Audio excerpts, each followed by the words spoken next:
ગઈકાલે સાંજના સમયે જસદણના નવા બસ સ્ટેન્ડ પાછળ આવેલી આરબીએસ ડાયમંડની બહાર મારામારીની ગંભીર ઘટના બની હતી. દારૂ પીવાની ના પાડવા જેવી સામાન્ય બાબતે આ બનાવ બન્યો હતો, જેમાં ફરિયાદ પક્ષના વ્યક્તિને ઈજા પહોંચી હોવાનું જાણવા મળ્યું. પ્રાપ્ત માહિતી અનુસાર 4 જેટલા અજાણ્યા શખ્સો થાર લઈને ફરિયાદી પર મારામારી કરવા માટે આવ્યા હતા.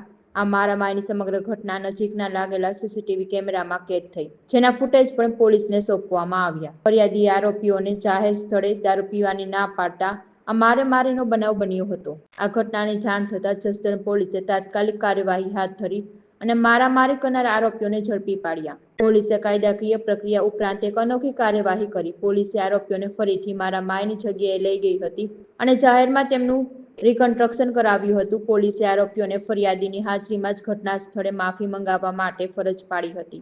આ કાર્યવાહીનો હેતુ જાહેરમાં ગુનો કરનારને જાહેરમાં જ પસ્તાવો કરવાનો અને દાખલો બેસાડવાનો હતો. આ સમગ્ર મામલે જસદણ પોલીસે ફરિયાદ નોંધીને આગળની કાર્યવાહી હાથ ધરી.